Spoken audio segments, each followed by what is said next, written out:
왜 저기서 김밥을 팔고 있는 거야? 아들이 제대하는 날 재벌 회장 재윤은 부대 정문 한쪽에서 김밥을 파는 여인과 눈이 마주쳤습니다. 그 순간 숨이 턱 막혔어요. 20년 전 외도를 저지르고 위자료까지 챙겨 사라진 전처였기 때문이죠. 가자, 빨리. 아들의 시선이 전처에게 향하자 재윤은 급히 걸음을 돌렸습니다. 잘 살 줄 알았던 사람이 왜 저리 초라한 모습으로 군부대 앞에서 김밥을 팔고 있는 걸까요? 그 이유를 알게 된 순간 20년간 믿어온 세상이 송두리째 무너져 내렸습니다. 사연 시작 전 구독과 좋아요 눌러주시고 어디서 듣고 계신지 댓글로 남겨주시면 그곳에 좋은 일만 가득하길 바라겠습니다. 거울 앞에 선 남자의 손끝이 실크 넥타이 매듭을 가다듬는 동안 비서는 옆에서 고개를 미세하게 기울이며 각도를 확인했습니다. 캐시미어 코트의 부드러운 결이 손바닥에 닿고 명품 시계의 차가운 금속이 손목을 감쌌습니다. 거울 속 한재윤은 흠잡을 데 없었어요. 한성그룹 회장, 50살. 11월의 이른 아침 바람이 창틈으로 스며들었지만 그의 어깨는 꼿꼿했습니다. 회장님, 아드님 제대식 오전 10시입니다. 비서의 목소리가 조용한 방 안에 퍼지자 한재윤의 입꼬리에 희미한 호선이 그려졌습니다. 20년간 혼자 키웠다. 오늘만큼은 내가 이긴 날이다. 고급 승용차가 서울 도심을 미끄러지듯 달리는 동안 그는 창밖을 바라보며 속으로 같은 문장을 되뇌었습니다. 차창 밖으로 가로수들이 마지막 잎새를 떨구고 있었어요. 그 풍경 위로 오래된 기억들이 겹쳐들었습니다. 20년 전 이혼 서류에 도장을 찍던 날, 어머니 강숙희 여사의 차가운 눈빛, 그리고 모든 것을 처리할 테니 네가 직접 나서지 말라던 그 목소리. 어머니를 절대적으로 신뢰하는 완벽주의적 사업가. 그것이 세상이 그를 부르는 방식이었죠. 문득 민준이 7살이었을 때의 기억이 떠올랐습니다. 아이는 저녁 밥상 앞에서 숟가락을 내려놓고 고개를 들었어요. 아빠, 엄마는 어디 있어요? 한재윤은 이를 악물고 대답했습니다. 엄마는 하늘나라에 갔어. 그 말을 뱉는 순간 목구멍이 타들어가는 듯 쓰라렸지만 그는 표정 하나 흐트러뜨리지 않았습니다. 초등학교 입학식 날 다른 아이들 손을 잡아주는 엄마들 사이에서 혼자 교문에 서 있던 민준의 뒷모습이 스쳐 지나갔어요. 작고 어린 어깨가 어색하게 굳어있던 그 뒷모습을 한재윤은 고개를 천천히 저었습니다. 그래도 잘 컸다. 내가 해냈다. 부대 앞은 이미 인파로 가득했습니다. 가족들의 웃음소리와 카메라 셔터 소리가 11월의 차가운 공기 속에서 뒤섞였어요. 한재윤이 차에서 내리자 비서가 바짝 따라붙었고 주변 사람들이 그를 알아보며 수군거렸습니다. 그는 익숙한 시선들을 지나쳐 정문 쪽으로 걸음을 옮기려 했습니다.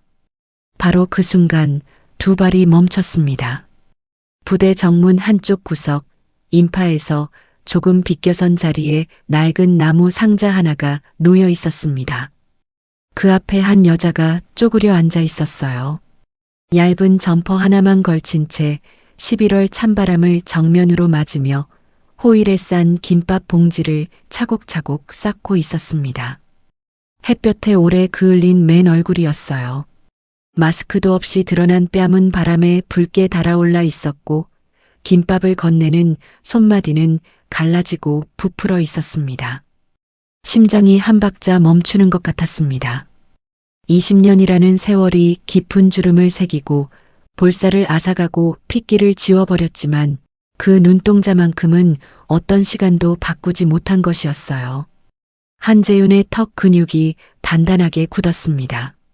외도를 저지르고 위자료까지 챙겨 사라진 여자, 오현정이었습니다. 같은 순간 현정의 손이 멈췄습니다. 고개를 들지 않은 채 시선만 살짝 올렸어요. 먼 곳에서 고급 승용차가 멈추고 검은 코트를 입은 남자가 내리는 것을 봤습니다. 올 줄 알았어요. 민준이 제대하는 날이니 당연히 올 것이었으니까요. 하지만 막상 눈앞에 그 모습이 들어오자 가슴 어딘가가 조여들었습니다. 20년 전의 기억이 한꺼번에 밀려들었고 억울함과 그리움이 뒤섞인 채 목구멍 깊은 곳으로 치솟았어요.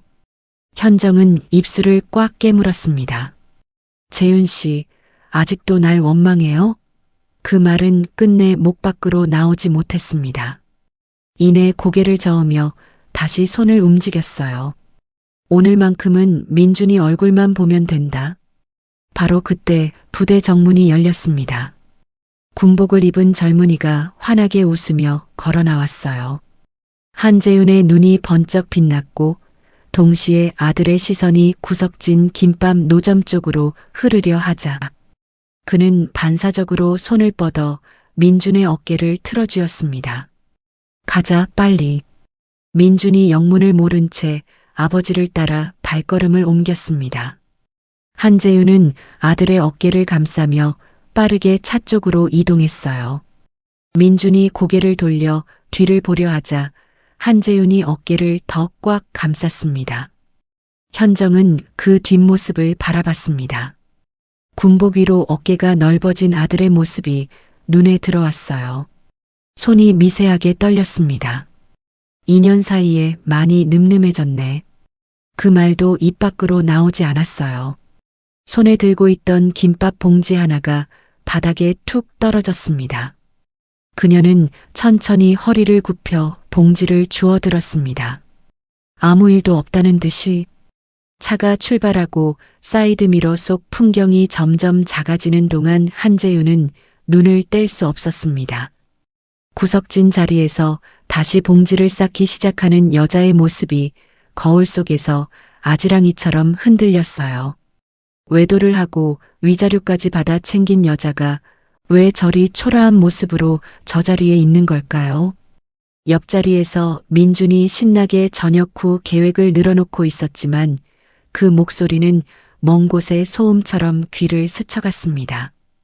창틀을 짚은 그의 손가락 끝이 하얗게 질려 있었어요. 저녁 식사 자리는 강남의 한 프렌치 레스토랑이었습니다. 하얀 린넨 위에 코스 요리가 차례로 놓였고 민주는 군대 이야기를 쏟아냈어요. 한재윤은 고개를 끄덕이며 와인잔을 들어 올렸습니다. 잔을 쥔 손이 미세하게 떨리고 있었어요. 아버지, 오늘 왜 이래요? 무슨 일 있어요? 민준이 눈치를 채고 물었습니다. 한재윤은 억지로 입꼬리를 올렸어요. 아니다. 오늘 네가 대견해서. 그 말을 뱉는데 온 힘이 들었습니다. 잔 속에서 와인이 미세하게 출렁거렸어요. 왜 저 자리에 있는 거지? 왜 하필 오늘? 그 질문이 머릿속에서 뽑히지 않는 모처럼 박혀 있었습니다. 제대하고 돌아온 집은 낯설었습니다. 2년 만에 다시 마주한 자기 방인데도 문을 여는 순간 어딘가 박제된 공간처럼 느껴졌어요. 민주는 가방을 침대 위에 던지듯 내려놓고 천천히 방 안을 둘러봤습니다. 책상 위에는 군대 가기 전 읽다 만 책이 반듯하게 덮여 있었고 방 안은 누군가 정성껏 손을 봤는지 흠잡을 데 없이 깔끔했어요. 그런데 그 깔끔함이 오히려 낯설었습니다. 2년간 아무도 살지 않은 방이라는 게 그대로 느껴졌어요. 그러다 손이 서랍으로 향했습니다. 딱히 이유가 있었던 건 아니었어요. 그냥 손이 먼저 움직였습니다. 서랍 안쪽 깊숙이 밀어 넣어뒀던 낡은 통장 하나가 손끝에 닿았어요. 겉표지가 너덜너덜하게 달아 있었고 모서리는 오래전에 이미 접혀버린 채로 굳어 있었습니다. 민주는 그걸 꺼내 들고 침대 끝에 걸터 앉았어요. 처음 이 통장을 발견했던 건 고등학교 1학년 때였습니다.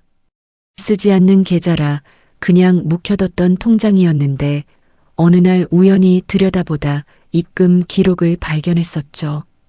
처음엔 잘못 입금된 거라고 생각했습니다. 그런데 다음 달에도 들어왔어요. 그 다음 달에도 3만 원, 5만 원, 많아야 10만 원. 재벌가 아들에게는 아무 의미 없는 금액이었지만 비가 오나 눈이 오나 단 한 번도 빠진 적이 없었습니다. 그리고 입금자명은 언제나 똑같았어요. 잘 살아줘. 민주는 통장을 펼쳐 첫 장부터 천천히 넘겼습니다. 빽빽하게 찍힌 입금 기록들이 눈앞에 펼쳐졌어요. 날짜, 금액, 그리고 그 이름. 잘 살아줘. 잘 살아줘. 페이지가 넘어갈수록 같은 이름이 반복됐습니다. 초등학교 때부터 시작해서 중학교, 고등학교, 대학교, 그리고 군대에 가기 직전까지. 도대체 누가 이걸 보내는 걸까요? 민주는 입술을 꽉 다물었습니다. 고등학교 때 아버지에게 물어볼까 했었습니다. 그런데 이상하게 입이 떨어지지 않았어요. 물어보면 안 될 것 같은 느낌, 딱히 설명할 수는 없지만 그냥 그런 느낌이 들었습니다. 그래서 그냥 서랍 깊숙이 넣어뒀어요. 한 번도 버리지는 못한 채로. 군대 가기 전날 밤에도 꺼내 한참을 들여다보다가 다시 넣어뒀습니다. 이 돈이 필요해서가 아니었어요. 이걸 보내는 사람이 누군지 알고 싶었던 거였습니다. 민주는 자리에서 일어나 컴퓨터를 켰습니다. 통장을 손에 쥔 채 은행 앱에 접속해 최근 입금 기록을 펼쳤어요. 스크롤을 내리던 손가락이 한 줄 위에서 굳어버렸습니다. 입금자명이 달라져 있었어요. 잘 살아줘 1, 잘 살아줘 3, 잘 살아줘 7. 민주는 눈을 가늘게 뜨며 화면을 다시 들여다봤습니다. 군대에 입대한 시점부터였어요. 그 전까지는 언제나 잘 살아줘였는데 입대한 달부터 숫자가 하나씩 붙기 시작했습니다. 제대하면 이 숫자들을 조합해보라는 건지도 몰랐어요. 민주는 서랍에서 노트를 꺼내 숫자들을 하나씩 받아 적었습니다. 손끝이 미세하게 떨렸어요. 순서대로 나열하자 계좌번호처럼 보이는 조합이 눈앞에 완성되기 시작했습니다. 아직 몇 자리가 부족했지만 직감이 먼저 왔어요. 이건 실수가 아니었습니다. 누군가 일부러 넣어둔 거였어요. 민주는 노트를 내려다보며 눈을 감았습니다. 귀가에서 심장 소리가 크게 울렸어요. 그날 밤 민주는 잠들지 못했습니다. 새벽 2시가 넘도록 통장 기록을 분석하고 숫자들을 이리저리 맞춰보며 노트를 빼곡하게 채워나갔어요. 창밖에서는 밤바람이 유리창을 조용히 두드렸고 책상 위 스탠드 불빛만이 방 안을 노랗게 물들이고 있었습니다. 같은 시각 한재윤은 장비서를 조용히 불렀습니다. 오늘 부대 앞에서 김밥 팔던 여자 알아봐. 장비서가 놀란 표정을 순간 감추며 조심스럽게 입을 열었습니다. 혹시 전 사모님 말씀이십니까? 한재윤은 대답하지 않았어요. 손에 들고 있던 서류를 차갑게 집어들며 짧게 말했습니다. 그냥 알아보라고. 장비서가 나가고 난 뒤 한재윤은 창가로 걸어갔습니다. 회색 하늘이 유리창 너머로 펼쳐져 있었어요. 20년 전 이혼 서류에 도장을 찍던 날 고아 출신의 돈을 보고 접근했다던 말, 위자료를 챙겨 사라졌다던 그 여자가 왜 아직도 저 꼴로 살고 있는 걸까요? 손가락 끝이 창틀을 가볍게 두드렸다가 멈췄습니다. 바로 그때 전화가 울렸습니다. 화면에 어머니라는 두 글자가 떠 있었어요. 한재윤은 잠시 그 글자를 바라보다 받았습니다. 민준이 제대했다며? 잘 들어왔니? 수화기 너머로 강숙희의 다정한 목소리가 흘러나왔습니다. 한재윤은 짧게 대답했어요. 네, 어머니. 내일 저녁에 다 같이 밥 먹자. 오랜만에 셋이 모이는 거잖아. 순간 머릿속에 부대 앞 오현정의 모습이 스쳐 지나갔습니다. 얇은 점퍼 하나만 걸친 채 차가운 바람을 맞으며 김밥을 팔던 그 모습이요. 한재윤은 미간이 좁아지는 것을 느끼며 천천히 입을 열었습니다. 다음에 하죠. 전화를 끊고 강 여사는 잠시 수화기를 내려다봤습니다. 다정하던 표정이 천천히 굳어갔어요. 며칠이 지난 뒤 장비서에게서 보고가 들어왔습니다. 전 사모님 오현정 씨 맞습니다. 10년 넘게 김밥 장사를 해온 것으로 확인됩니다. 한재윤은 자리에서 일어나 창가로 천천히 걸어갔어요. 어디서? 목소리가 낮아졌습니다. 민준 도련님이 다니신 초등학교부터 중학교, 고등학교, 대학교 앞에서 계속 장사를 해왔습니다.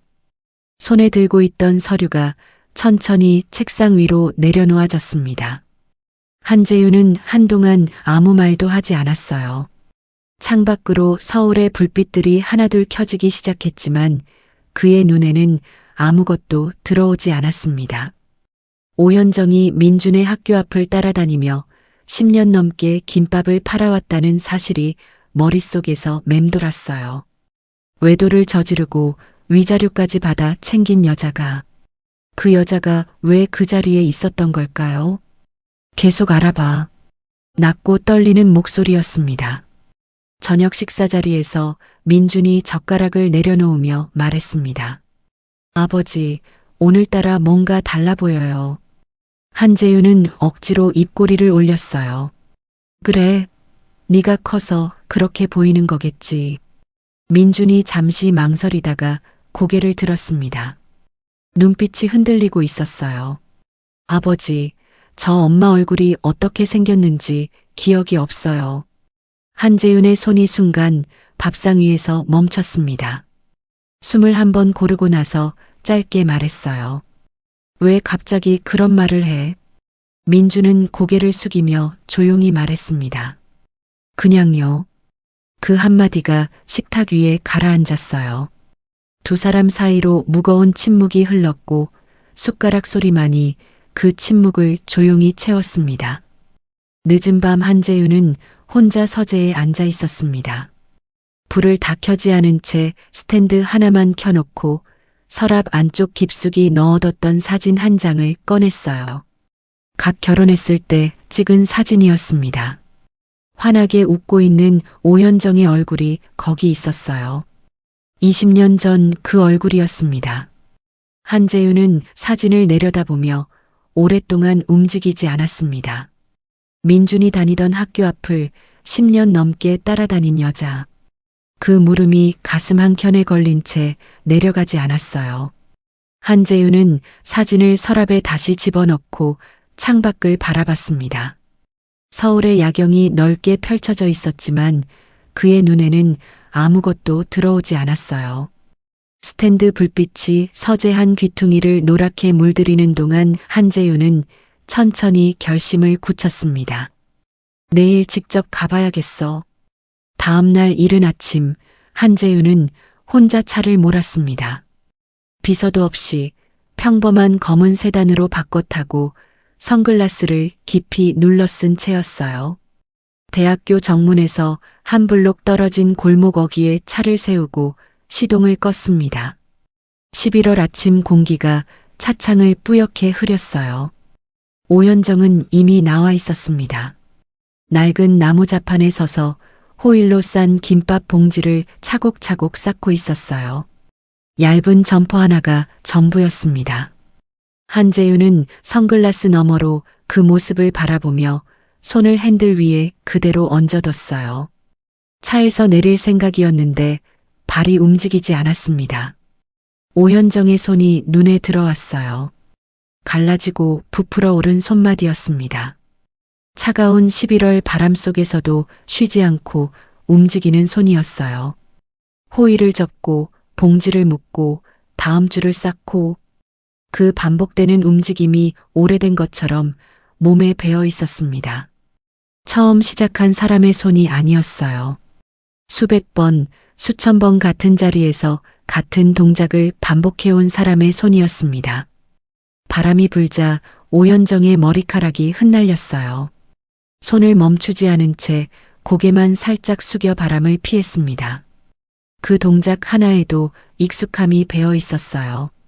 한재윤의 머릿속에 20년 전 오현정의 얼굴이 떠올랐습니다.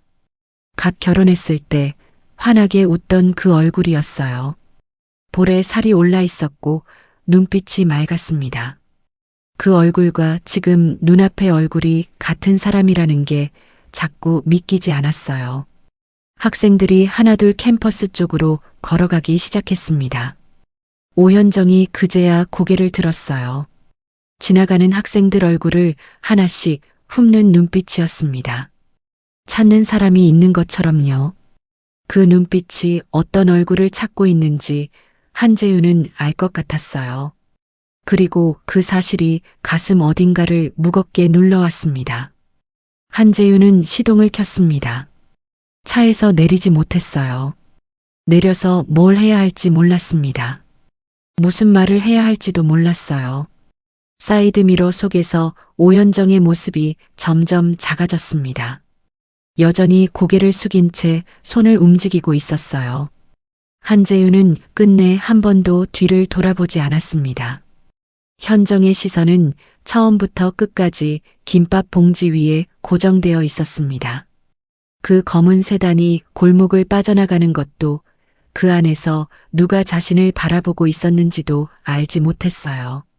현정의 하루는 해가 뜨기 훨씬 전에 시작됐습니다. 새벽 4시면 눈이 떠졌어요. 천장에 곰팡이 자국이 번진 반지하 월세방, 창문 너머로 사람들 발목만 보이는 그 방에서 몸을 일으켜 낡은 점퍼를 걸쳤습니다. 손이 시렸어요. 보일러를 아끼다 보니 입김이 나왔고 찬 공기가 목을 타고 내려갔습니다. 새벽 시장은 차갑고 시끄러웠습니다. 생선 비린내와 흙 묻은 채소 냄새가 뒤섞였고 상인들의 목소리가 어둠 속에서 쩌렁쩌렁 울렸어요. 현정은 그 사이를 익숙하게 헤쳐나갔습니다. 시금치 한 단, 당근 몇 개, 햄, 달걀. 손에 익은 것들을 바구니에 담으면서도 눈빛은 어딘가 먼 곳을 향해 있었어요. 민준이는 제대하고 밥은 잘 챙겨 먹고 있을까?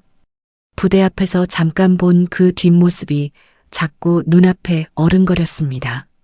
민준이 입대한 뒤에도 지금까지 오현정은 습관처럼 대학교 앞으로 나왔어요. 의식하지 않아도 발이 그쪽으로 향했습니다. 그동안 아들 소식을 알 수 있었던 건 박 기사님 덕분이었습니다. 시아버지 때부터 한성그룹 집안을 평생 섬겨온 오랜 운전기사였는데 시아버지가 돌아가신 뒤 박 기사님은 아무 말 없이 스스로 현정을 찾아왔어요. 그냥 연락을 주겠다고 했고 그 뒤로 20년 동안 공중전화로 전화를 걸어왔어요. 혹시 모를 추적에 대비해서 항상 공중전화였습니다. 현정은 그 낯선 번호가 울리는 순간 심장이 먼저 알아챘어요. 도련님, 오늘 중학교 입학하셨습니다. 그 말을 들었던 날 현정은 전화기를 붙잡고 한참을 서 있었습니다. 중학교 교복을 입은 민준을 상상했어요. 대학교 합격 소식을 들었을 때는 시장 한복판에서 눈물이 터져버렸습니다. 입대 소식을 들었을 때는 그날 밤 김밥을 싸다가 손을 멈추고 오랫동안 움직이지 못했어요. 박 기사님이 없었다면 버텨오지 못했을 거였습니다. 20년 동안 단 한 번도 그 사실을 잊은 적이 없었어요. 한재윤이 회장실로 돌아온 뒤 며칠이 지나 장비서에게서 2차 보고가 들어왔습니다. 장비서가 서류를 내밀며 입을 여는 순간부터 무언가 불길했어요. 전 사모님은 위자료를 한 푼도 받지 못한 것으로 확인됩니다. 한재윤은 자리에서 벌떡 일어났습니다. 그게 무슨 소리야? 당시 위자료 계좌 이체 내역이 없습니다. 오히려 전 사모님 명의 계좌가 이혼 직후 전액 동결된 흔적이 있습니다. 서류를 쥔 손가락 끝이 하얗게 질렸습니다. 어머니 강숙희 여사가 직접 처리하셨다고 했어요. 한재윤이 직접 나서지 않아도 된다고 했었죠. 20년 전 그 말을 그대로 믿었었습니다. 그런데 위자료가 없었어요. 이혼 당시 어머니가 모든 것을 맡으라 했던 기억과 차수혁이 외도 증거 사진을 들고 찾아왔던 장면이 동시에 겹쳐졌습니다. 입사한 지 얼마 안 된 차수혁이 왜 그 사진을 갖고 있었는지 한재윤은 한 번도 묻지 않았어요. 스스로 확인한 게 하나도 없었습니다. 한재윤이 서류를 내려다보며 굳어있던 그 시각, 민준의 방에서는 낡은 통장과 노트가 나란히 펼쳐진 채 밤을 넘기고 있었습니다. 드디어 숫자 조합이 완성됐어요. 노트 위의 숫자들이 하나의 계좌번호로 이어졌습니다. 떨리는 손으로 은행 앱에 입력하자 화면에 짧은 문구가 떴어요. 존재하지 않는 계좌. 민주는 화면을 바라보며 눈을 가늘게 떴습니다. 일반 계좌가 아닌 거였어요. 숨겨진 계좌 아니면 다른 방식으로 찾아야 하는 계좌일지도 몰랐습니다. 아버지에게 말할까 잠깐 생각했어요. 그런데 손이 멈췄습니다. 잘 살아줘라는 입금자명이 자꾸 걸렸어요.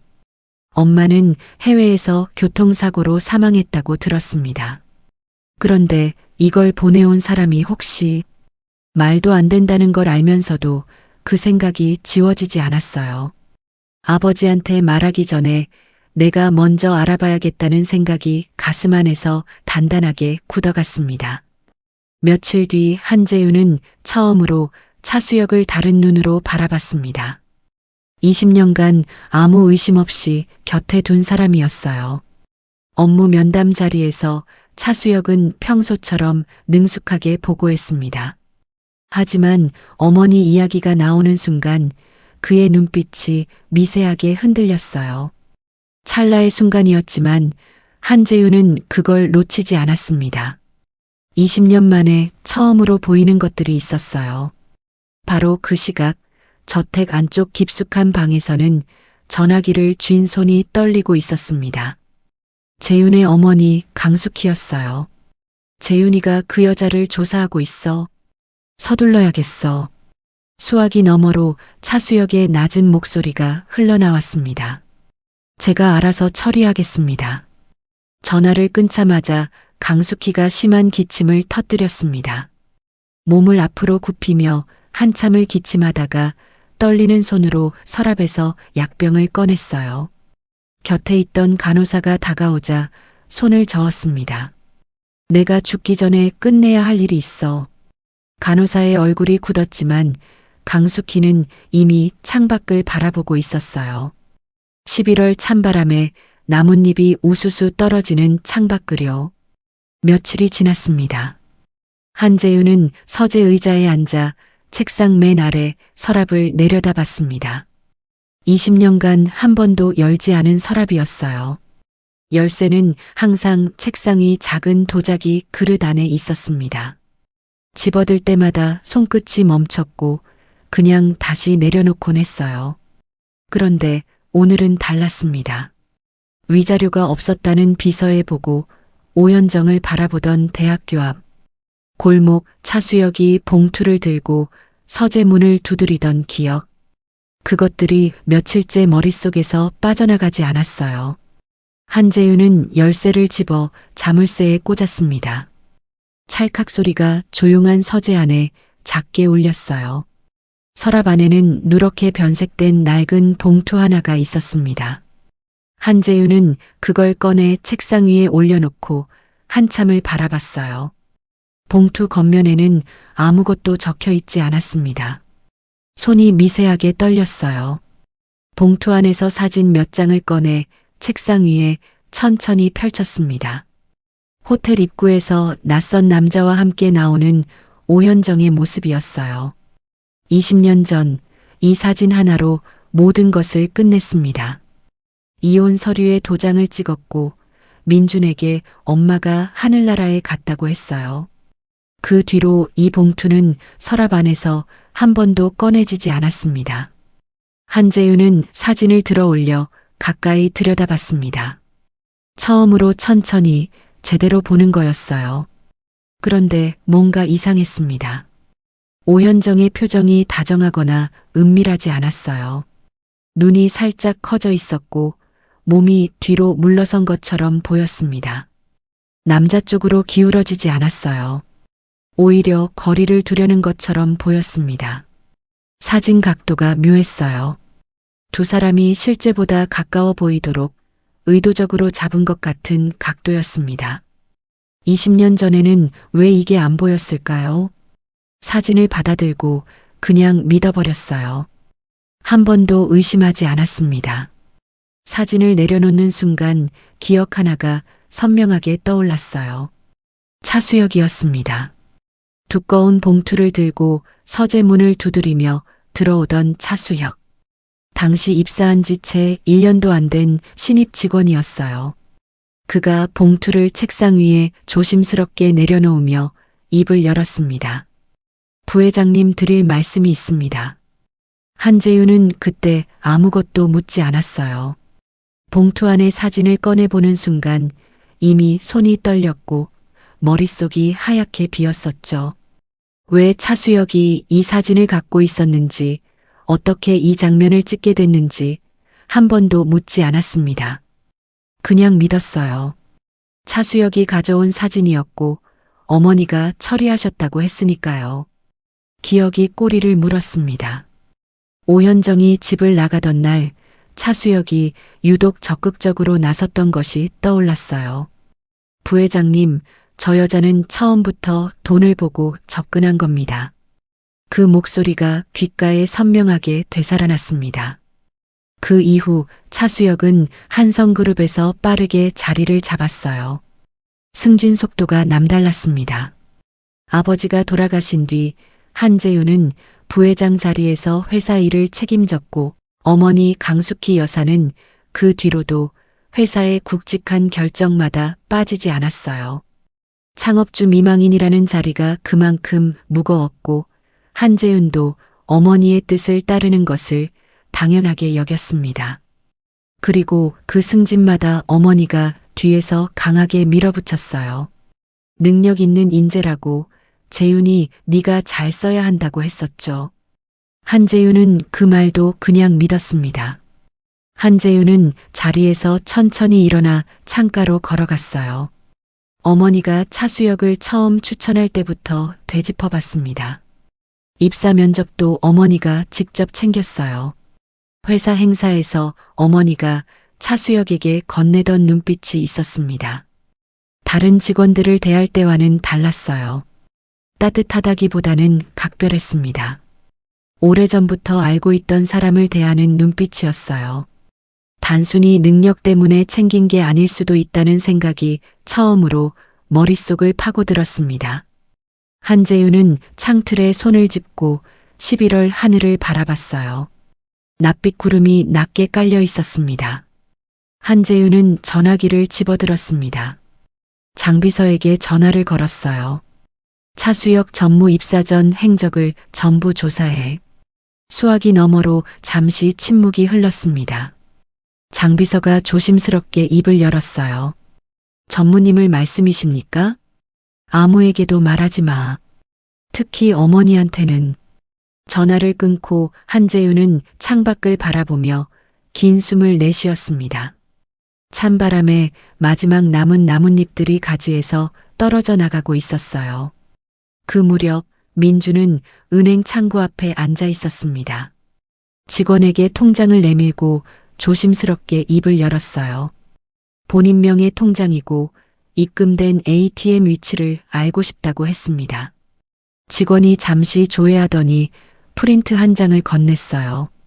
민주는 두 손으로 그걸 받아들고 한 줄씩 읽어 내려가기 시작했습니다. 손이 떨렸어요. ATM 위치 목록이 빼곡하게 찍혀 있었습니다. 민주는 손가락으로 첫 번째 줄을 짚었어요. 자신이 다닌 초등학교 근처였습니다. 두 번째 줄, 중학교 앞이었어요.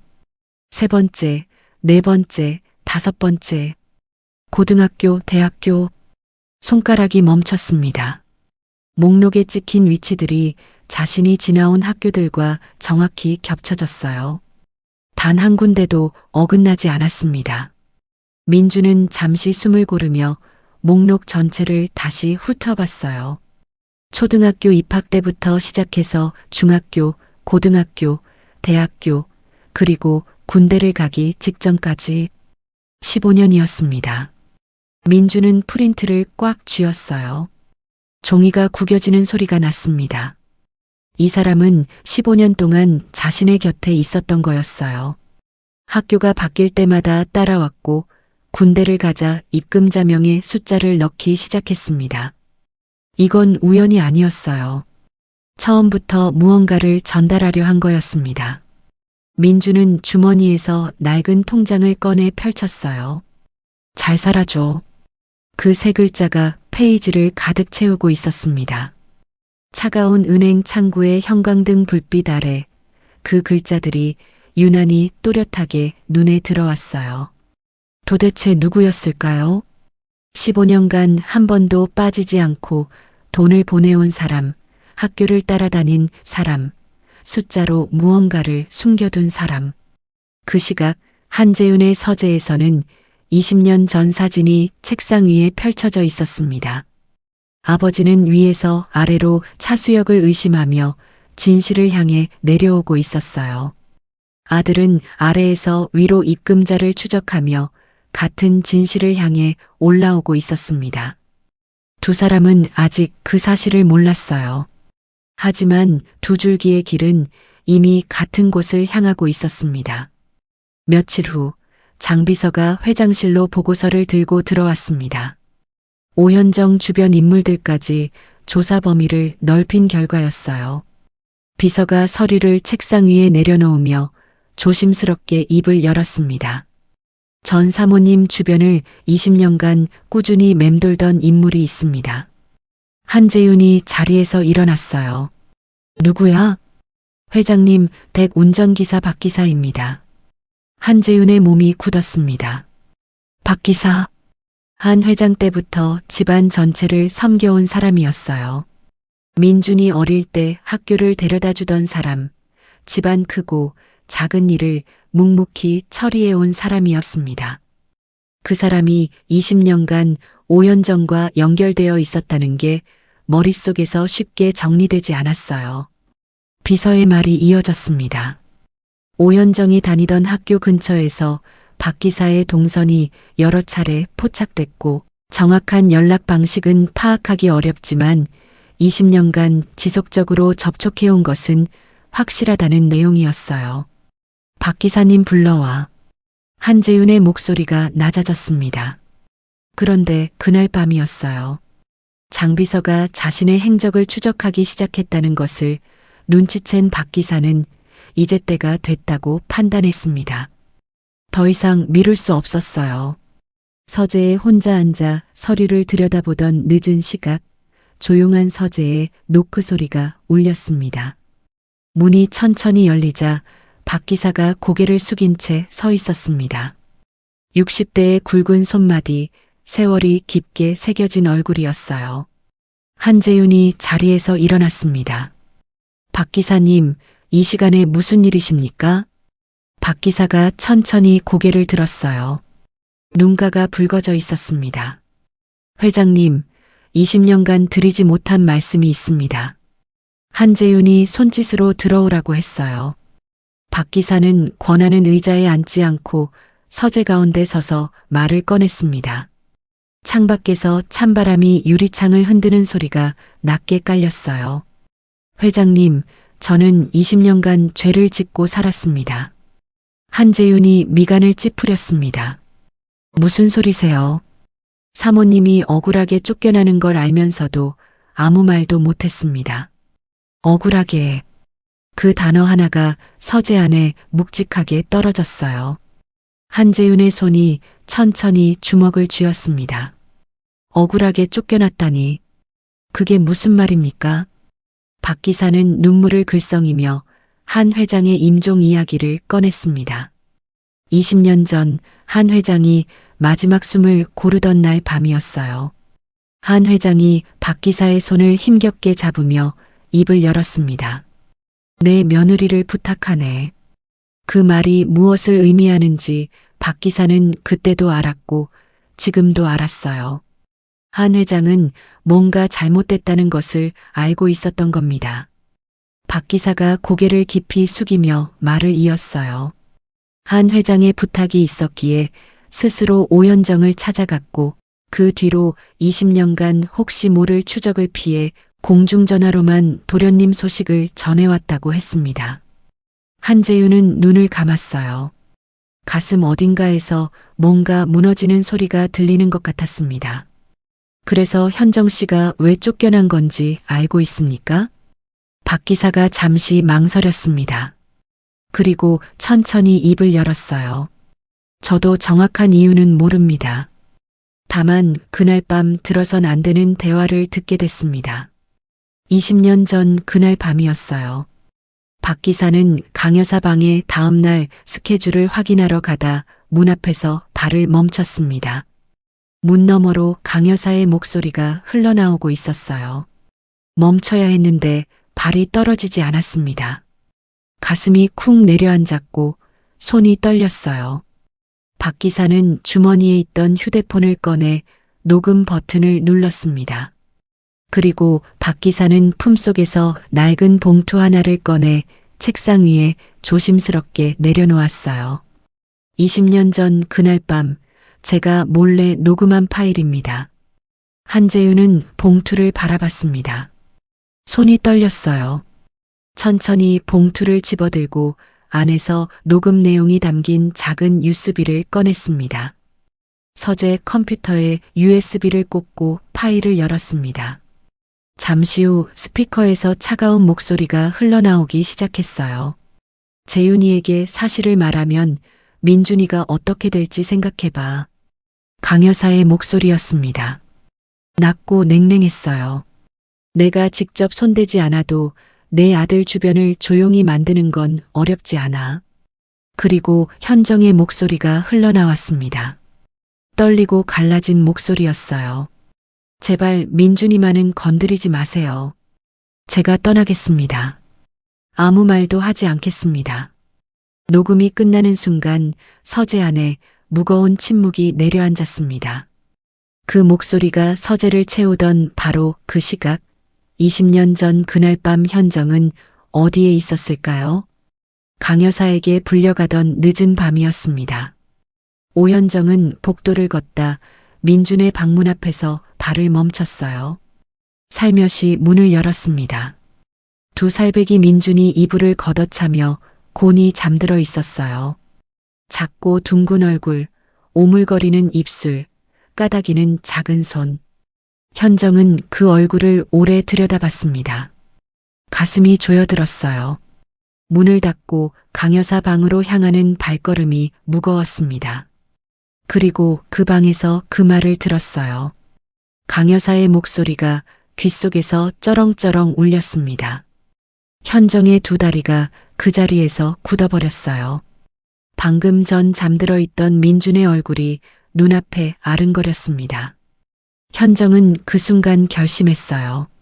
내가 사라지면 민준이는 살 수 있다고.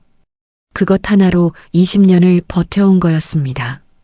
한재윤은 컴퓨터 앞에서 천천히 뒤로 물러났습니다. 두 손이 심하게 떨렸어요. 의자 팔걸이를 움켜쥐었지만 떨림이 멈추지 않았습니다. 사모님은 민준 도련님을 지키기 위해 모든 것을 감수하신 겁니다. 20년간 단 한 번도 진실을 밝히려 하지 않으셨어요. 도련님이 위험해질까봐. 눈가가 뜨겁게 달아올랐습니다. 참았던 눈물이 볼을 타고 조용히 흘러내렸어요. 내가 어머니를 믿었기 때문에 그녀가 20년을 혼자 버텨야 했던 거였습니다. 박 기사가 깊이 고개를 숙였어요. 진작 말씀드렸어야 했는데 죄송합니다, 회장님. 한재윤이 고개를 저었습니다. 목소리가 떨렸어요. 아닙니다. 박 기사님 잘못이 아니에요. 한재윤은 창가로 걸어갔습니다. 어릴 때 어머니가 자신을 안아주던 기억이 스쳐 지나갔어요. 밤에 무섭다고 울면 달려와 등을 토닥이던 어머니, 학교 성적이 떨어지면 누구보다 속상해하던 어머니. 그런데 녹음 속 그 차가운 목소리는 같은 사람이었습니다. 창틀을 짚은 손가락 끝이 시렸어요. 믿고 싶었습니다. 하지만 이 녹음은 어떻게 설명해야 할까요? 박 기사가 마지막으로 입을 열었어요. 회장님, 강 여사님 건강이 많이 안 좋으십니다. 시간이 얼마 남지 않으셨어요. 한재윤의 어깨가 미세하게 굳었습니다. 분노와 걱정이 뒤섞인 채 가슴 안에서 충돌했어요. 잠시 침묵이 흘렀습니다. 강 여사님이 돌아가시기 전에 차수혁 전무가 경영권을 완전히 장악하려는 움직임이 있습니다. 비자금 계좌를 정리하고 법적 서류를 완성하려는 것 같습니다. 회장님, 서두르셔야 합니다.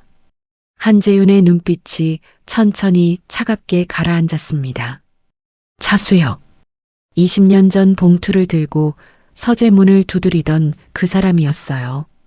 이 모든 것의 시작과 끝에 그 사람이 있었습니다. 그 시각 저택 깊숙한 방에서 강 여사가 전화기를 들고 있었어요. 심한 기침을 한바탕 쏟아낸 뒤 수화기를 귀에 댔습니다. 창밖으로 앙상하게 잎을 다 떨군 나뭇가지들이 흐린 하늘 아래 서 있었어요. 재윤이가 뭔가 많은 걸 알게 된 것 같아. 이제 시간이 없다. 차수혁의 낮고 단단한 목소리가 흘러나왔습니다. 계좌 정리하고 서류 마무리하겠습니다. 전화를 끄는 강 여사가 창가로 천천히 걸어갔어요. 저택벽에 걸린 어린 재윤의 사진이 눈에 들어왔습니다. 환하게 웃고 있는 얼굴이었어요. 강 여사의 시선이 그 위에 잠시 머물렀다가 이내 돌아섰습니다. 떨리는 손으로 창틀을 잡았어요. 재윤아, 미안하다. 하지만 수혁이는 내가 지켜야 해.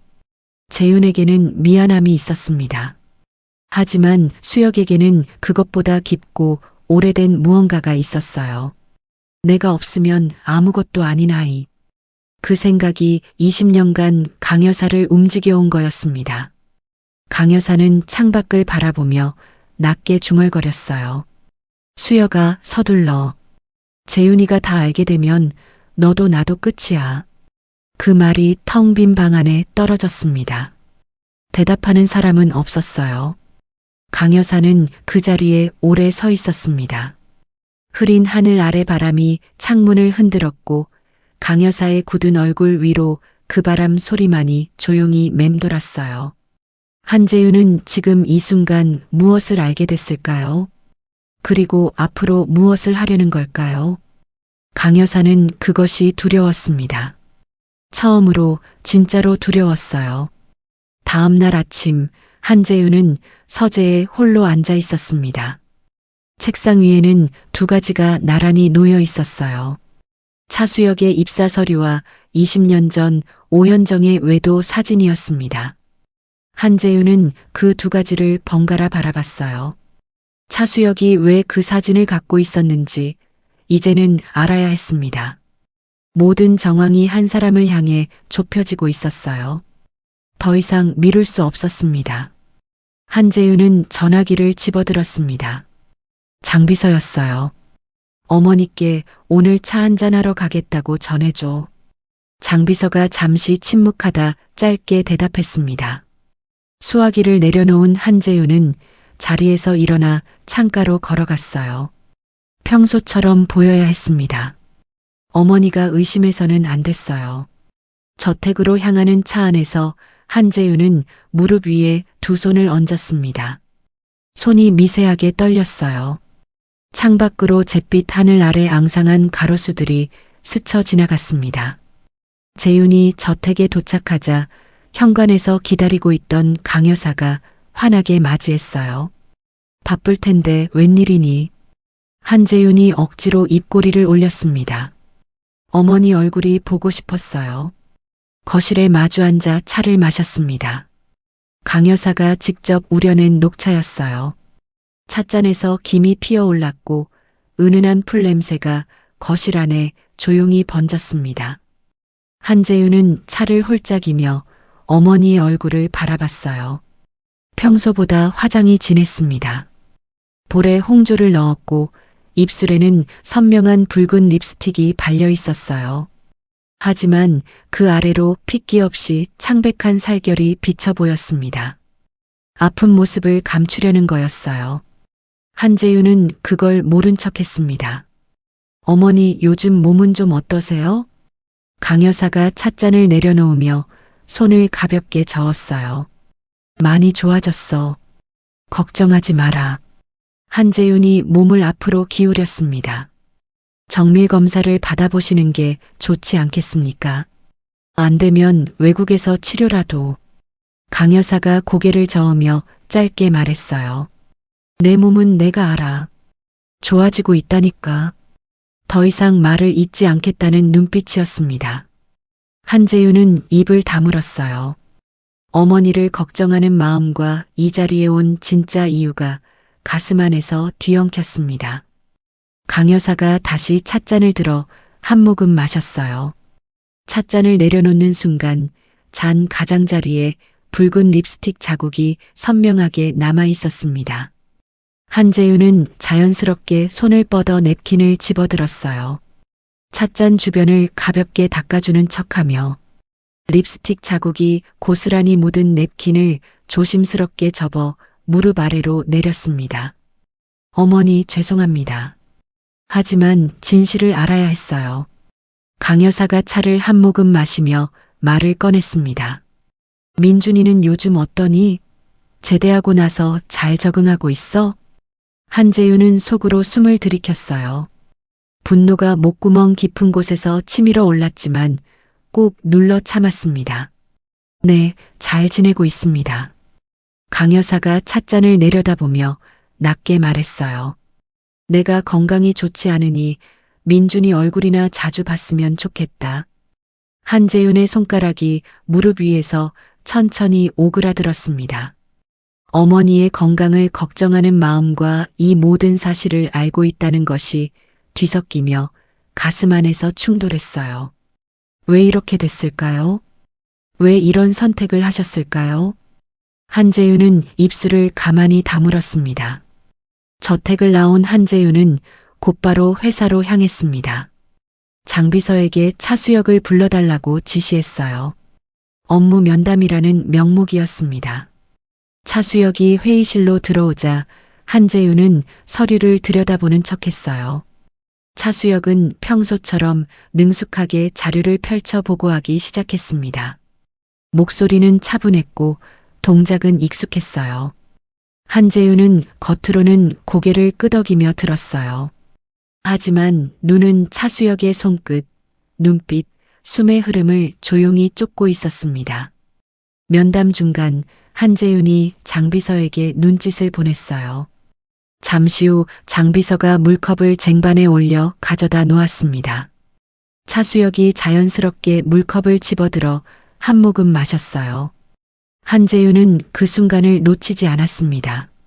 면담이 끝나고 차수혁이 나가자마자 한재윤은 자리에서 일어났습니다. 흰 면장갑을 끼고 물컵을 조심스럽게 집어들어 미리 준비해둔 봉투 안에 담았어요. 손이 떨리지 않도록 의식적으로 힘을 주었습니다. 그런데 면담 중 한 가지가 머릿속에 걸렸어요. 차수혁이 평소와 달랐습니다. 보고하는 동안 손을 자주 만지작거렸고 시선이 미세하게 흔들렸어요. 한재윤이 일부러 강 여사 이야기를 꺼내자 차수혁의 표정이 순간 굳어졌습니다. 한재윤이 건강이 많이 안 좋으시다고 하자 차수혁은 지나치게 빠르게 걱정된다고 대답했어요. 자연스럽지 않은 속도였습니다. 저 사람은 뭔가 알고 있었습니다. 다음 날 한재윤은 믿을 수 있는 의사를 찾아갔습니다. 냅킨과 물컵을 건네며 극비로 유전자 검사를 의뢰했어요. 의사가 조심스럽게 물었습니다. 확인하고 싶으신 관계가 어떻게 되십니까? 한재윤이 잠시 망설이다 짧게 대답했어요. 모자 관계입니다. 그 두 글자를 뱉는 순간 가슴 한가운데가 철렁 내려앉는 느낌이 들었습니다. 결과가 나오기까지 며칠이 걸린다는 말에 한재윤은 굳은 표정으로 고개를 끄덕였어요. 제발 아니기를. 그런데 아닐 것 같지 않았습니다. 결과를 기다리는 며칠이 길고 무거웠어요. 밤마다 잠이 오지 않았습니다. 한재윤은 서재에 앉아 차수혁의 입사 서류를 다시 꺼내 들여다봤어요. 서류 맨 위에 강 여사가 직접 서명한 추천서가 있었습니다. 강 여사의 필체로 쓰인 문장들이 눈에 들어왔어요. 능력 있는 인재라고, 잘 써주라고. 입사 이후 기록들을 넘겨보니 차수혁의 승진 속도가 다른 사람들과 달랐습니다. 20년간 곁에 있었는데 한 번도 의심하지 않았어요. 그 사실이 지금 와서 더 무겁게 느껴졌습니다. 한재윤이 조용히 진실을 향해 다가가던 그 시각, 민준도 같은 방향을 향해 걷고 있었습니다. 선배를 통해 페이퍼 컴퍼니 조회를 마친 민준은 결과지를 받아들고 방 안에 혼자 앉아 있었어요. 페이퍼 컴퍼니의 주소가 한성그룹 계열사 주소와 정확히 일치했습니다. 수십 년간 막대한 금액이 꾸준히 이체된 흔적이 고스란히 남아 있었어요. 누군가 20년 넘게 한성그룹의 돈을 빼돌려온 거였습니다. 민준의 손이 결과지 위에서 천천히 떨리기 시작했어요. 그리고 이 계좌번호를 자신에게 보낸 사람이 있었습니다. ATM 위치는 자신이 다닌 학교 근처였어요. 이 사실을 알고 있는 사람이 있었고 그 사람이 자신에게 숫자를 보내온 거였습니다. 도대체 누구였을까요? 민주는 통장을 손에 쥔 채 자리에서 일어났습니다. 아버지 서재 앞까지 걸어갔어요. 문 앞에 서서 손을 들었다가 내렸습니다. 아버지에게 말하면 이 사실을 보낸 사람이 위험해질 수도 있다는 생각이 발을 붙잡았어요. 하지만 혼자 감당하기엔 너무 컸습니다. 게다가 아버지도 뭔가 알고 있는 것 같았어요. 제대하던 날부터 달라져 있었으니까요. 민준이 다시 손을 들었습니다. 바로 그 순간 서재 문 너머로 장비서의 목소리가 희미하게 새어나왔습니다. 회장님, 차수혁 전무가 비공개 법무법인과 접촉한 것이 확인됐습니다. 한재윤이 자리에서 벌떡 일어났습니다. 언제부터? 어제 저녁부터 움직임이 포착됐습니다. 경영권 관련 서류를 급히 처리하려는 것으로 보입니다. 한재윤의 주먹이 천천히 쥐어졌습니다. 유전자 검사 결과가 나오기도 전에 차수혁이 먼저 움직이고 있었어요. 뭔가 들킨 걸 알고 있는 거였습니다. 서두르고 있었어요. 민주는 손을 내린 채 그 자리에 서서 숨을 죽였습니다. 차수혁. 그 이름이 귓속에 걸렸어요. 얼마 지나지 않아 서재 문이 열렸습니다. 장비서였어요. 문 앞에 서 있는 민준을 발견한 장비서가 걸음을 멈췄습니다. 두 사람의 시선이 짧게 마주쳤어요. 장비서는 아무 말 없이 고개를 살짝 숙이고 복도를 걸어갔습니다. 충직하고 입이 무거운 사람다운 행동이었어요. 민주는 그 뒷모습을 잠시 바라봤습니다. 그리고 천천히 숨을 고르며 눈을 감았어요. 다시 눈을 떴을 때 손이 문을 향해 올라갔습니다. 똑똑. 조심스럽고 낮은 두드림이었어요. 한재윤이 들어오라고 하자 문을 조심스레 열었습니다. 손에 낡은 통장을 쥔 민준이 서 있었어요. 두 사람의 눈이 마주쳤습니다. 아버지, 드릴 말씀이 있어요. 민준이 서재 문을 닫고 책상 앞으로 천천히 다가왔습니다. 한재윤은 자리에서 일어났어요.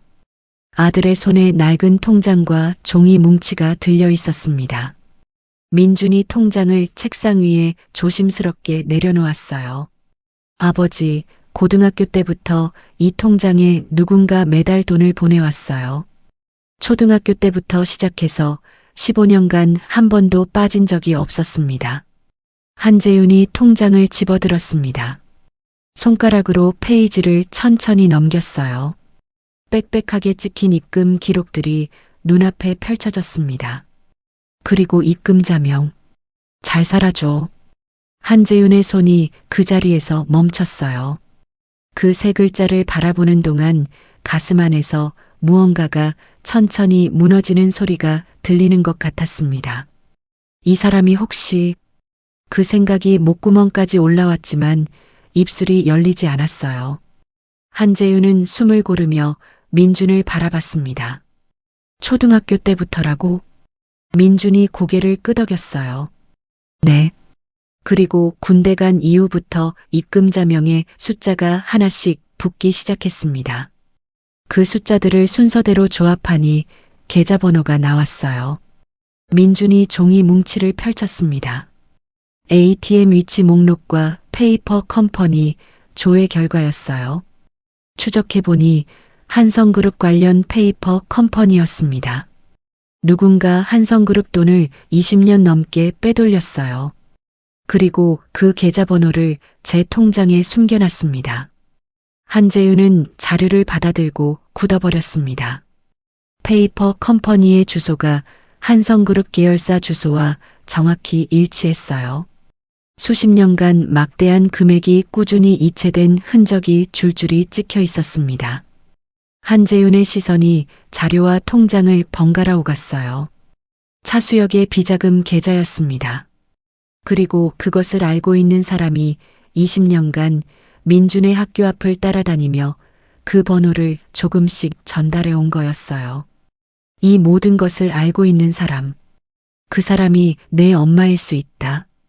그 말이 혀끝까지 밀려왔다가 다시 안으로 가라앉았습니다. 한재윤은 천천히 의자에 앉았어요. 자료를 내려다보는 손이 미세하게 떨렸습니다. 20년이었어요.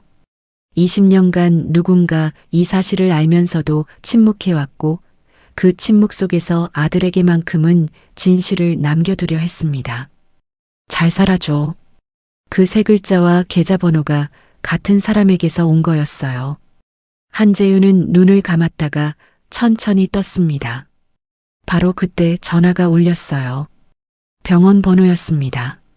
한재윤은 민준에게 잠깐 기다리라는 눈짓을 하고 서재를 나섰어요. 회장님, 검사 결과가 나왔습니다. 직접 오실 수 있으십니까? 전화로 말하지 않겠다는 것 자체가 이미 결과를 말해주고 있었습니다. 한재윤은 짧게 알겠다고 하고 전화를 끊었어요. 이번에는 혼자였습니다. 장비서도 박기사도 없이 직접 차를 몰았어요. 도심을 가로지르는 도로 위로 흐린 하늘이 낮게 깔려 있었습니다. 신호등 앞에서 차가 멈추는 순간 한재윤은 멍하니 앞유리를 바라봤어요. 어머니의 얼굴이 떠올랐다가 차수혁의 얼굴이 그 위에 겹쳐졌습니다. 제발 아니기를. 그런데 아닐 것 같지 않았어요. 뒤에서 경적 소리가 울렸습니다. 병원 주차장에 차를 세우고 한재윤은 한참을 내리지 못했어요. 핸들 위에 두 손을 얹은 채 차창 너머를 바라봤습니다. 마른 바람이 낙엽을 대굴대굴 굴리며 지나갔어요. 눈을 감았다가 천천히 떴습니다. 차 문을 열었어요. 의사가 진료실에서 결과지를 내밀었습니다. 한재윤은 두 손으로 그걸 받아들었어요.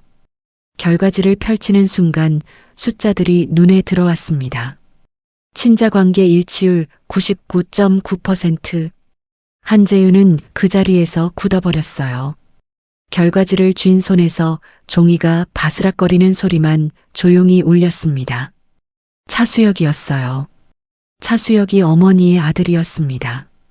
진료실을 나온 한재윤은 복도를 몇 걸음 걷다가 벽에 등을 기댔어요. 다리에 힘이 풀렸습니다. 천천히 바닥으로 주저앉았어요. 복도를 오가는 사람들의 발소리가 멀리서 들렸습니다. 머리 위 형광등이 차갑고 하얗게 내리쬐었어요. 20년간 가장 믿어온 신복이 어머니의 혼외자였다는 사실, 자신은 그동안 철저히 이용당해왔다는 사실이 한꺼번에 밀려왔습니다. 어머니에게 자신은 아들이 아니라 방패였던 거였어요. 한재윤은 두 손으로 얼굴을 감쌌습니다. 눈가가 뜨겁게 달아올랐어요. 한참을 그렇게 앉아 있다가 천천히 몸을 일으켰습니다. 벽을 짚고 겨우 일어선 한재윤은 출구를 향해 발을 옮겼어요.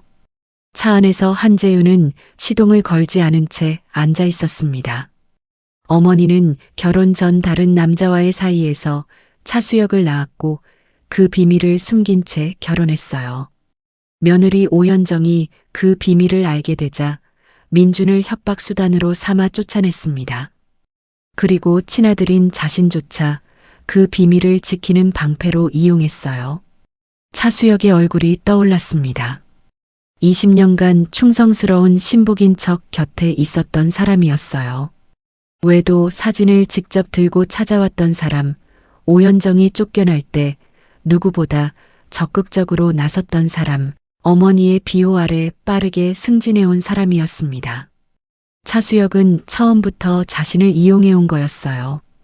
핸들을 쥔 손에 힘이 들어갔습니다. 이를 악물었어요. 차 안에 바람 한 점 없는데도 몸이 떨렸습니다. 집으로 돌아온 한재윤은 서재에 혼자 앉았어요. 책상 위에 유전자 결과지를 내려놓고 한참을 바라봤습니다.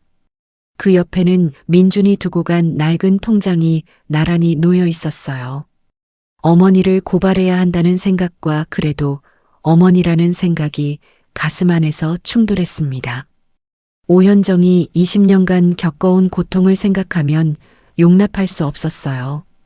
그녀가 20년을 혼자 버텨온 건 자신이 어머니를 믿었기 때문이기도 했습니다.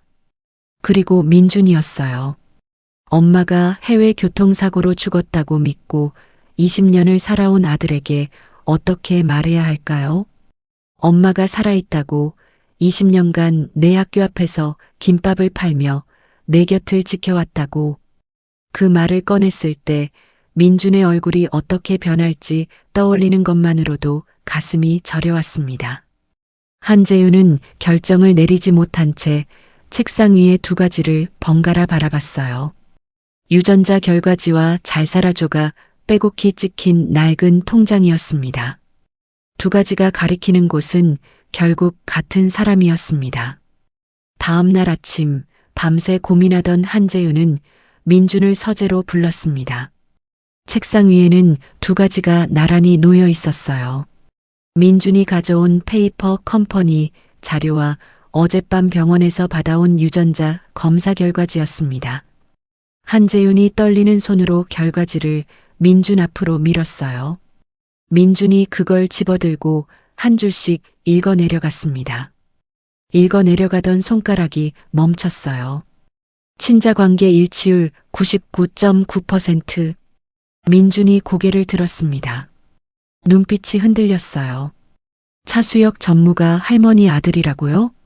한재윤이 고개를 끄덕였습니다. 두 사람 사이에 무거운 침묵이 내려앉았어요. 서재 창밖으로 흐린 하늘이 낮게 깔려 있었습니다. 한재윤은 컴퓨터 앞으로 걸어갔어요. 서랍에서 USB를 꺼내 손에 쥐고 잠시 민준을 바라봤습니다. 엄마가 죽었다고 20년을 믿어온 아들이었어요. 그 아들에게 이제 말해야 했습니다. 더 이상 숨길 수 없었어요. 한재윤이 USB를 컴퓨터에 꽂고 파일을 열었습니다. 잠시 후 스피커에서 목소리가 흘러나오기 시작했어요. 강 여사의 목소리였습니다. 낮고 차가웠어요. 재윤이에게 사실을 말하면 민준이가 어떻게 될지 생각해봐. 내가 직접 손대지 않아도 내 아들 주변을 조용히 만드는 건 어렵지 않아. 그리고 오현정의 목소리가 흘러나왔습니다. 떨리고 갈라진 목소리였어요. 제발 민준이만은 건드리지 마세요. 제가 떠나겠습니다. 녹음이 끝나는 순간 서재 안에 침묵이 내려앉았습니다. 민준이 천천히 자리에서 일어났어요. 두 손이 떨리고 있었습니다. 한재윤이 고개를 숙였어요. 목소리가 낮고 떨렸습니다. 민준아, 아버지가 20년간 너한테 거짓말을 했어. 민준이 굳어버렸어요. 아버지를 바라보는 눈빛이 흔들렸습니다. 엄마는 사고로 죽은 게 아니야. 억울하게 누명을 쓰고 쫓겨난 거야. 아버지도 속았어. 미안해. 민준의 눈에 눈물이 차오르기 시작했습니다. 한재윤은 차분하지만 떨리는 목소리로 설명을 이어갔어요. 강 여사가 결혼 전 다른 남자와의 사이에서 차수혁을 낳았다는 것, 그 비밀을 숨기기 위해 비자금을 조성해왔다는 것, 며느리 오현정이 그 비밀을 알게 되자 민준을 협박수단으로 삼아 쫓아냈다는 것이었습니다. 오현정의 외도 사진은 차수혁이 직접 조작한 것이었고 고아 출신이라 돈을 보고 접근했다는 소문도 차수혁이 퍼뜨린 거짓이었어요. 그녀는 처음부터 아무 잘못이 없었습니다. 민준이 더 이상 감정을 억누르지 못했어요.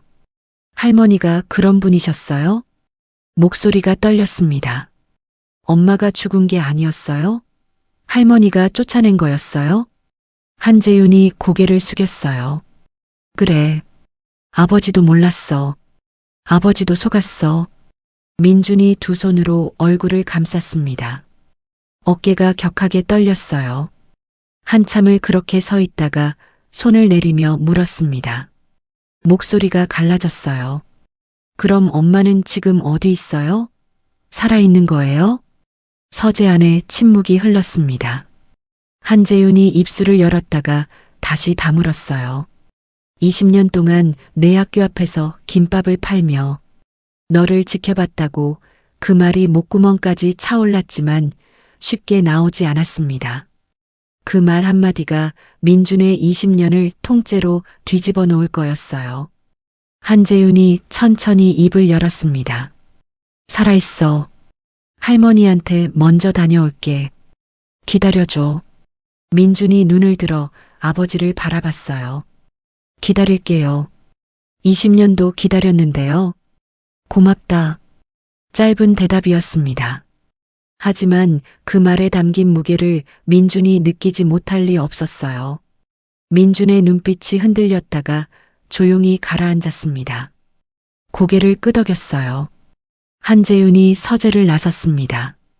민준은 혼자 남아 책상 위에 낡은 통장을 바라봤어요. 잘 살아줘. 그 세 글자가 눈앞에서 지워지지 않았습니다. 살아있다는 아버지의 말이 귓속에서 맴돌았어요. 민준은 통장을 두 손으로 꼭 쥐었습니다. 강여사 저택에 도착한 한재윤은 어머니 방으로 들어갔습니다. 강여사는 침대에 누워 있었어요. 지난번보다 눈에 띄게 야위어 있었습니다. 뺨이 꺼져 있었고 손등에 핏줄이 도드라져 보였어요. 방 안에는 약 냄새가 은은하게 배어 있었습니다. 한재윤이 어머니 곁에 앉으며 유전자 검사 결과지를 조용히 내밀었어요. 강 여사가 결과지를 바라봤습니다. 그리고 천천히 눈을 감았어요. 어머니, 왜 그러셨어요? 오랜 침묵이 흘렀습니다. 강 여사가 힘겹게 입을 열었어요. 수혁이는 내가 지켜야 했어. 그 아이는 내가 없으면 아무것도 아니니까. 한재윤은 어릴 때 어머니가 자신을 안아주던 기억을 떠올렸습니다. 밤에 무섭다고 울면 달려와 등을 토닥이던 어머니였어요. 그 손이 20년간 자신을 방패로 세워온 손이었습니다. 눈가가 뜨겁게 달아올랐지만 눈물은 흘리지 않았어요. 강 여사가 떨리는 손을 뻗었습니다. 아들의 손을 잡으려 했어요. 한재윤이 잠시 망설이다 어머니의 손을 조용히 잡아주었습니다. 차갑고 가벼운 손이었어요. 20년 전과 같은 손이었지만 전혀 다른 손처럼 느껴졌습니다. 재윤아, 미안하다. 한재윤은 대답하지 않았어요. 어머니의 손을 잡은 채 한참을 앉아 있다가 천천히 자리에서 일어났습니다. 어머니, 이제 모든 걸 바로잡겠습니다. 강 여사가 눈을 감은 채 고개를 천천히 끄덕였어요. 한재윤이 방문을 열고 나섰습니다. 저택 현관을 나서는 순간 차가운 바람이 얼굴을 스쳤어요. 하늘은 낮고 무거웠습니다. 한재윤은 잠시 멈춰서서 하늘을 올려다봤어요. 그리고 걸음을 옮겼습니다. 이제 찾아가야 할 사람이 있었습니다. 한재윤은 저택 거실에서 박 기사에게 전화를 걸었습니다. 박 기사님, 오현정 씨 사는 곳 알고 있어요? 박 기사가 주소를 불러줬어요. 한재윤은 그걸 메모지에 받아 적으며 눈을 감았다가 천천히 떴습니다. 주머니에 메모지를 접어넣고 2층으로 올라갔어요. 민준의 방문 앞에서 잠시 멈췄습니다. 그리고 조용히 두드렸어요. 문이 열렸습니다. 민준이었어요. 손에 낡은 통장을 쥐고 있었습니다. 한재윤이 짧게 말했어요. 엄마한테 가자. 민준이 고개를 끄덕였습니다. 두 사람은 아무 말 없이 현관을 나서 차에 올랐어요. 차 안은 조용했습니다. 라디오도 꺼져 있었고 두 사람 모두 창밖을 바라봤어요. 앙상하게 잎을 다 떨군 가로수들이 흐린 하늘 아래 줄지어 서 있었습니다. 한재윤은 핸들을 쥔 채 20년간 그녀에게 한 짓을 어떻게 사과해야 할지 생각했어요. 민주는 무릎 위에 통장을 올려놓고 잘 살아줘라는 글자를 내려다봤습니다. 정말 엄마였을까요? 이 통장의 주인이 정말 엄마였을까요? 차가 좁은 골목 앞에 멈췄습니다. 두 사람이 차에서 내려 골목으로 들어섰어요. 깨진 보도블록 위로 마른 낙엽이 바람에 굴러다녔습니다.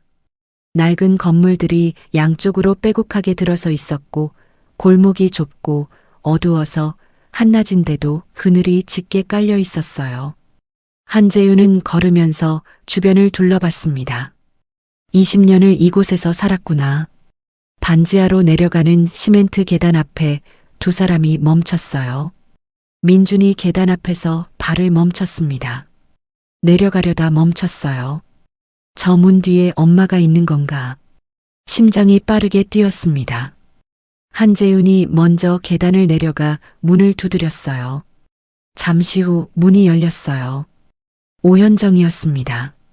집안에서 막 나오던 참인지 앞치마를 두르고 있었어요. 문이 열리는 순간 한재윤과 민준을 발견했습니다. 오현정의 몸이 그 자리에서 굳어버렸어요. 손에 들고 있던 행주가 바닥으로 떨어졌습니다. 문을 닫으려 했어요. 한재윤이 조심스럽게 손을 뻗어 막았습니다. 다 알고 왔어. 어머니가 한 일도 차수혁이 한 짓도 당신이 왜 떠날 수밖에 없었는지도 전부. 그 말이 귓속으로 스며드는 순간 현정의 20년이 한꺼번에 무너져 내렸습니다. 눈물을 참으려 입술을 깨물었지만 이미 뺨을 타고 흘러내리고 있었어요. 그때 한재윤 뒤에서 민준이 천천히 앞으로 나섰습니다. 현정의 숨이 멎었어요. 20년 만에 이렇게 가까이서 아들의 얼굴을 보는 날이 오다니. 22살이 된 아들이었습니다. 멀리서 보던 것보다 훨씬 늠름하게 자라 있었어요. 민준이 떨리는 목소리로 입을 열었습니다. 엄마가 살아 있었어요? 그동안 제 학교 앞에서 김밥을 팔면서 저를 지켜봤던 거예요? 현정의 무릎이 꺾였습니다. 그 자리에 주저앉으려는 순간 민준이 재빠르게 다가가 팔을 잡았어요. 현정의 손을 두 손으로 감싸 쥐었습니다. 20년간 새벽마다 시장에서 재료를 다듬고 김밥을 싸고 찬바람을 맞으며 일해온 손이었어요. 갈라지고 굳은 살이 박이고 트고 부푼 손이었습니다. 현정이 손을 빼려 했어요. 손이 너무 거칠어서. 민준이 손을 놓지 않았습니다. 놓지 않을 거예요. 현정이 눈물을 흘리며 눈을 감았어요. 민준의 두 손이 따뜻했습니다. 그리고 눈물을 닦으며 천천히 일어났어요. 두 사람을 번갈아 바라보다 조용히 입을 열었습니다. 너한테 보여주고 싶은 게 있어. 민준의 손을 잡고 반지하 방으로 들어갔어요. 한재윤이 뒤를 따랐습니다. 천장에 곰팡이 자국이 번진 좁은 방이었어요. 창문 너머로 사람들의 발목만 보이는 그 방에 세 사람이 들어섰습니다. 민준이 방 안으로 들어서는 순간 발걸음이 멈췄어요. 벽이었습니다. 방 안벽 전체가 그림들로 가득 차 있었어요. 크고 작은 그림들이 빼곡하게 붙어 있었습니다. 민준이 천천히 벽 앞으로 다가갔어요. 초등학교 교복을 입은 어린 소년의 그림이 있었습니다. 중학교 때 친구들과 웃으며 걷는 그림, 고등학교 때 혼자 지쳐서 걷는 그림, 대학교 캠퍼스를 걷는 그림, 그리고 군복을 입고 부대 앞으로 들어가는 그림이 있었어요. 투박하고 거친 선이었습니다. 미술을 배운 적 없는 사람이 오직 기억만으로 그린 그림들이었어요. 민준의 손이 그림 위를 천천히 스쳤습니다. 이게 다 나야. 그림 옆에 작은 메모들이 날짜와 함께 붙어 있었어요. 민준이 그걸 하나씩 읽어 내려갔습니다. 오늘 민준이가 웃었다. 오늘은 혼자 걸어갔다. 힘들어 보였다. 오늘 민준이 키가 또 컸다. 우리 민준이 군복이 잘 어울린다. 날짜들이 자신이 지나온 시간과 정확히 겹쳐졌습니다. 민준의 다리가 풀렸어요. 그림 앞에 무너지듯 주저앉았습니다. 엄마가 나를 보고 있었어. 20년 동안 내 곁에 있었어. 민준이 두 손으로 얼굴을 감쌌습니다. 어깨가 격하게 떨렸어요. 현정이 민준의 곁으로 다가와 떨리는 손으로 아들의 어깨를 감쌌습니다. 민준이 고개를 들어 현정을 바라봤어요. 엄마, 왜 말하지 않았어요? 왜 이렇게 혼자 살았어요? 현정이 눈물을 흘리며 말했습니다. 너를 지키려면 그래야 했어. 민준이 현정을 끌어안았어요. 현정이 처음으로 아들을 품에 안았습니다. 20년간 삼켜온 모든 눈물이 한꺼번에 터져 나왔어요.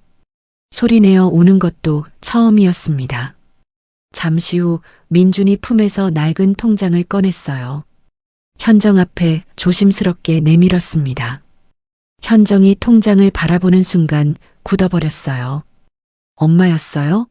잘 살아줘가 엄마였어요? 현정이 대답 대신 눈물을 흘리며 고개를 끄덕였습니다.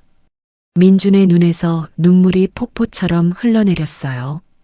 15년간 한 번도 빠진 적 없이 보내줬어요. 제가 얼마나 많이 생각했는지 알아요? 현정은 알았습니다. 매달 입금 버튼을 누를 때마다 민준의 얼굴을 떠올렸어요. 두 사람이 다시 서로를 끌어안았습니다. 잠시 후 현정이 눈물을 닦으며 한재윤을 바라봤어요. 떨리는 목소리로 입을 열었습니다. 재윤 씨, 아버님이 돌아가시기 전에 저를 부르셨어요. 한재윤이 굳었습니다. 현정이 천천히 말을 이어갔어요. 시아버지의 병세가 점점 위독해지던 어느 날이었습니다. 조용히 현정만을 불러 금고 위치와 비밀번호를 알려주셨어요. 그리고 낮고 힘겨운 목소리로 말씀하셨습니다. 금고 안의 내용은 너만 알고 있어라. 차마 재윤이한테는 말을 못하겠다. 다음 날 오후 오현정은 조심스럽게 금고 문을 열었어요. 안에는 두 가지가 있었습니다. 차수혁과 강숙희의 친자 확인서, 그리고 비자금 계좌번호가 적힌 쪽지였어요. 손이 떨렸습니다. 바로 그 순간이었습니다. 서재 문이 열렸어요. 시어머니 강숙희였습니다. 두 사람의 눈이 마주쳤어요. 현정은 반사적으로 계좌번호 쪽지를 주머니에 쑤셔 넣었습니다. 강숙희의 눈빛이 그 순간 차갑게 변했어요. 협박은 그날부터 시작됐습니다. 한재윤이 천천히 눈을 감았다가 떴습니다. 아버지가 알고 계셨구나. 그리고 현정에게 맡기셨구나. 두 손이 무릎 위에서 천천히 쥐어졌어요.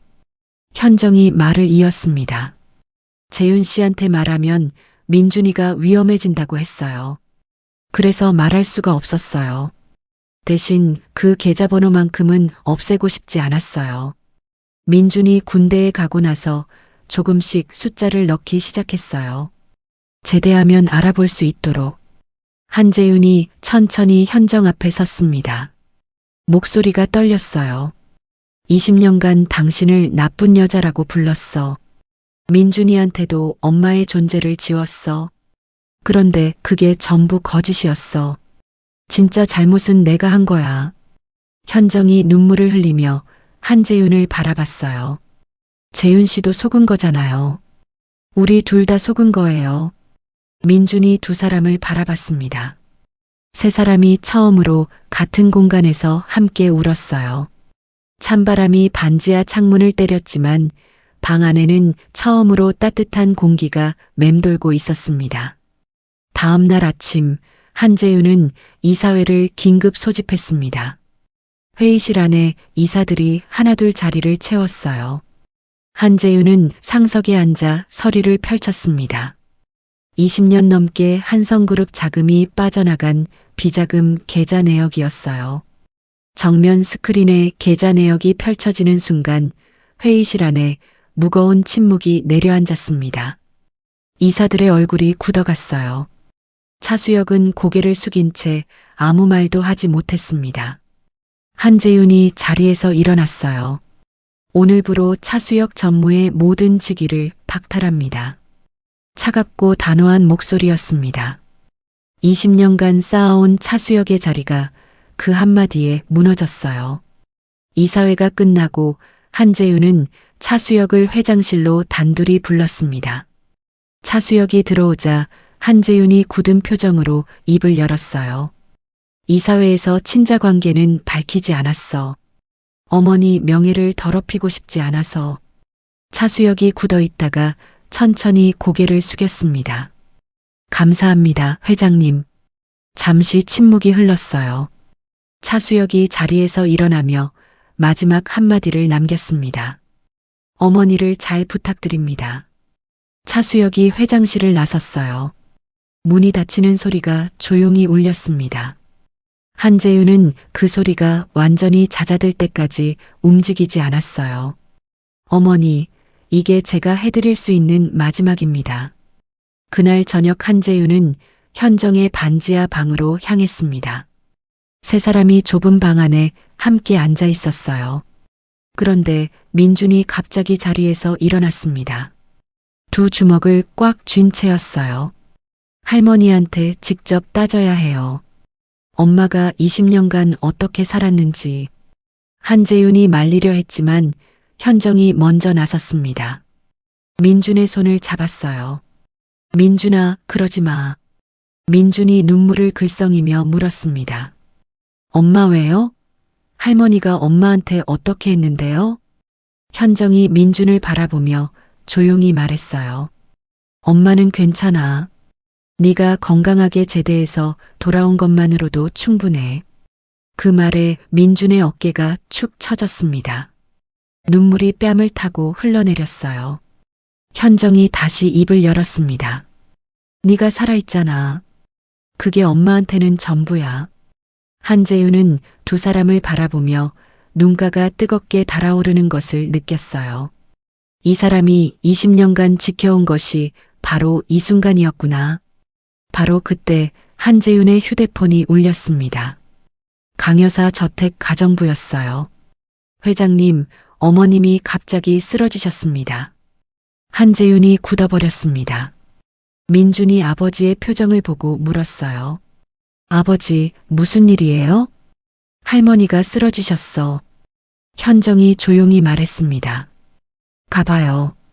어머니 곁에 있어 드려야지. 한재윤이 현정을 바라봤어요.